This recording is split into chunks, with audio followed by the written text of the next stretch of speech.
The day started out like most others. Life was good, but I just felt like there was something missing.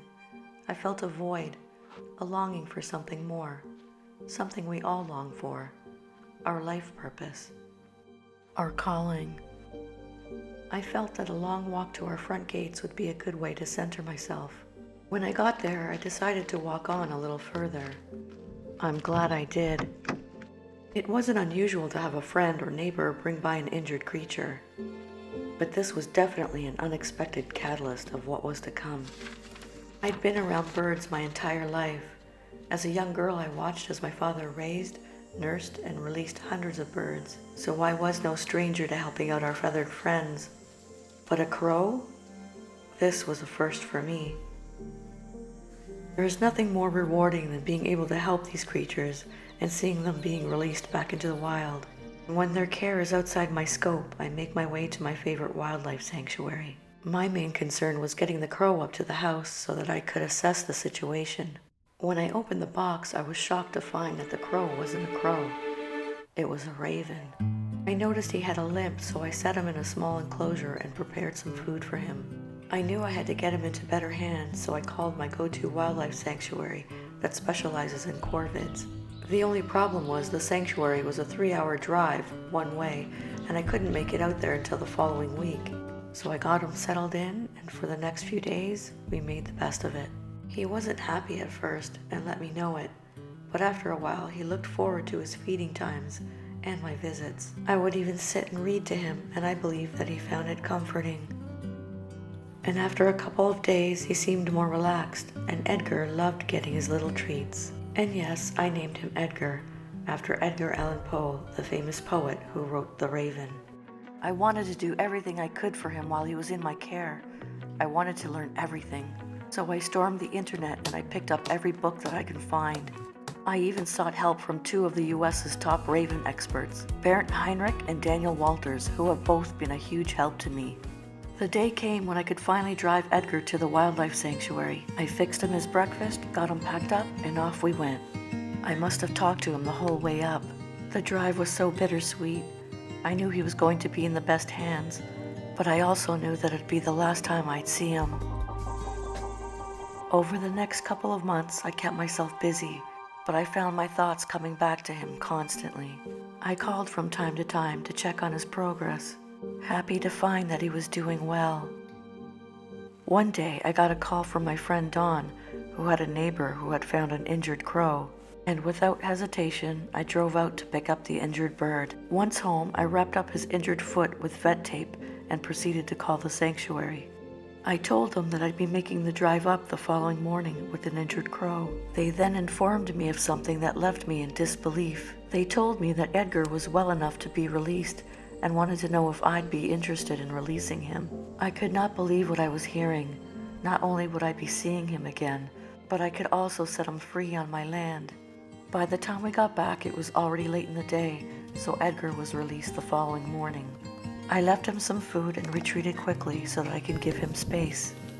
Edgar stayed at the release site for about a minute, and then he flew up the driveway towards the house where I was watching from.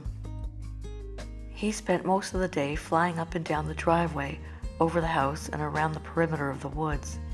It wasn't long before he made his roost up in the rafters or the cabinet under our deck. And bit by bit, he grew more comfortable with me, allowing me to get closer and closer, and our bond grew stronger by the day. He became comfortable living on our deck, coming and going as he pleased. Sometimes a little too comfortable. Eventually, he started lurking me in windows, trying to see which part of the house I was in. He'd even wait for me by my front door. Hi, you want a treat? We grew a bond that I have yet to experience with any other living creature. It was deep and indescribable.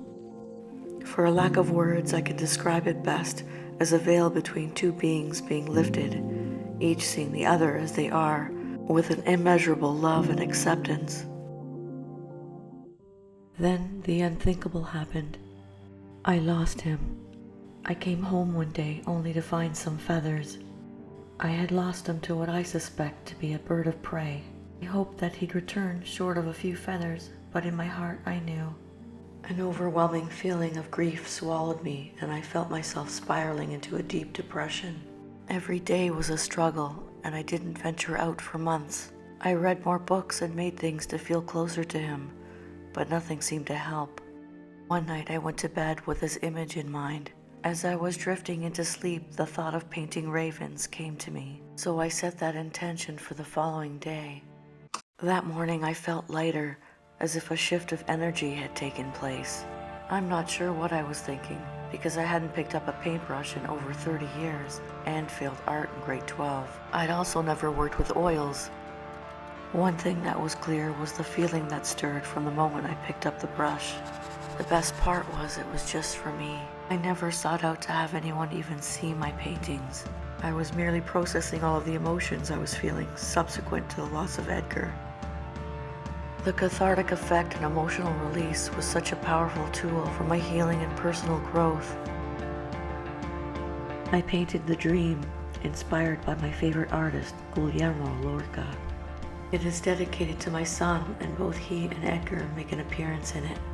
This was also my very first portrait attempt, and I think that I captured his essence and innocence justly. I went on a transformational journey of painting ravens, breathing life into each and every one, and they breathing life into me. I painted every chance I could.